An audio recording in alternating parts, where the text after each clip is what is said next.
एक व्यक्ति अपने पिता की मृत्यु से बहुत दुखी था, लेकिन वह अपने पिता की मृत्यु से इतना चिंतित नहीं था जितना कि यह सोचकर था कि मृत्यु के पश्चात उसके पिता का क्या होगा, क्योंकि उसके पिता ने अपने जीवन में कोई अच्छे काम नहीं किए थे। उन्होंने दूसरों को सताया था, लूटा था, न कोई दान किया, न किसी की मदद की, यहाँ तक कि कई लोगों की हत्या भी कर दी थी। इतना सब कुछ बुरा करने के बाद कुछ अच्छा मिलने की उम्मीद नहीं थी। उस पुत्र को लगता था कि उसके पिता अवश्य ही नर्क की आग में जलेंगे, लेकिन वह कोई ऐसा उपाय कर देना चाहता था कि दूसरे लोक में उसके पिता को वही सब सुख मिले जो एक अच्छे इंसान को मिलते हैं।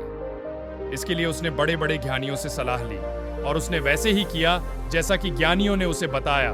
उसने यज्ञ किया, हवन किए, अपने पिता के नाम से दान दिए, उनके नाम से उन लोगों को सहायता दी जिनका उसके पिता ने सब कुछ लूट लिया था।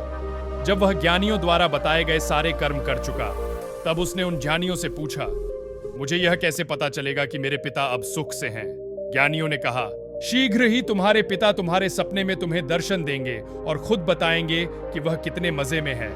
कुछ दिन बाद उस व्यक्ति को अपने पिता का सपना आया।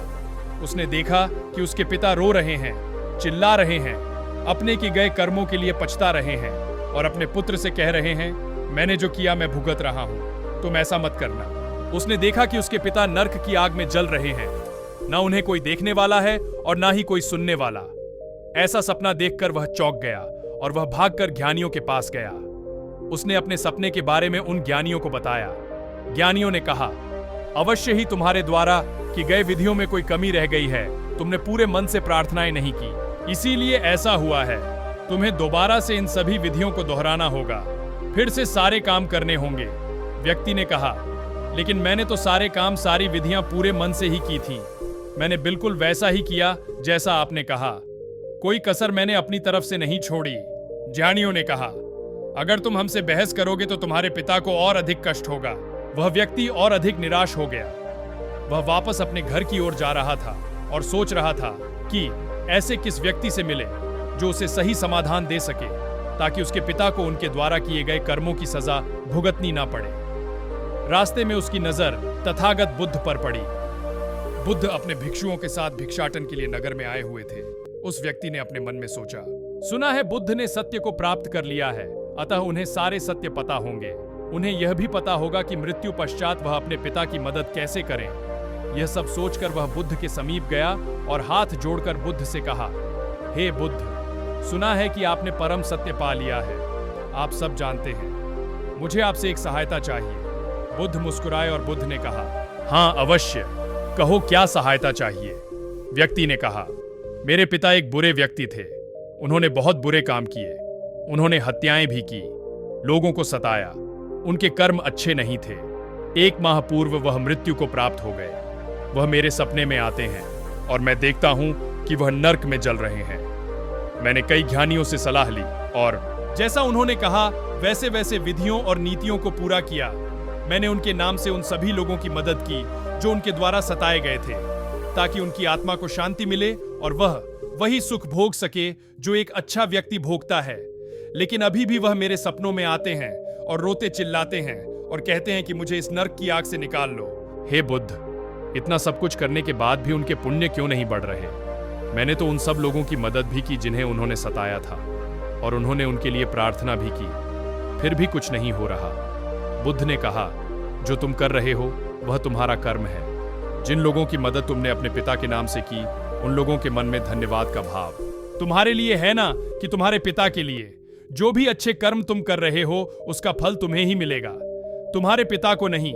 व्यक्ति ने कहा, हे बुद्ध, मैं एक साधारण व्यक्ति, शायद मेरे हाथों में वह बल नहीं है, लेकिन आप तो तथागत बुद्ध हैं। अगर आप अपने हाथों से मेरे पिता के लिए कोई विधि कर देंगे तो अवश्य ही उनके पाप कर्म नष्ट हो जाएंगे। बुद्ध ने कहा, हमारे कर्म हमारा पीछा नहीं छोड़ते।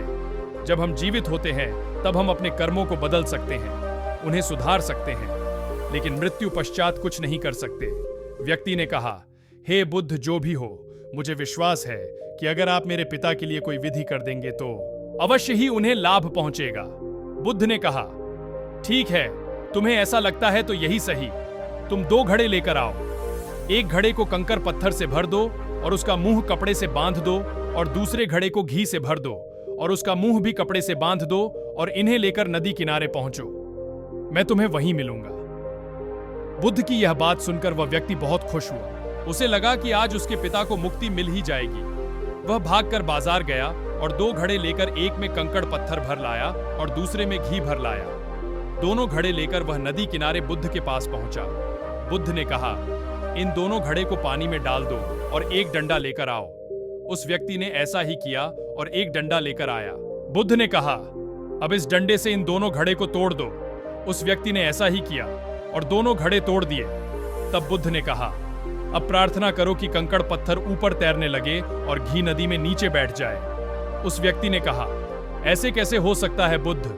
पत्थर भारी है, वह नदी में नीचे बैठ ही जाएंगे और घी हल्का है।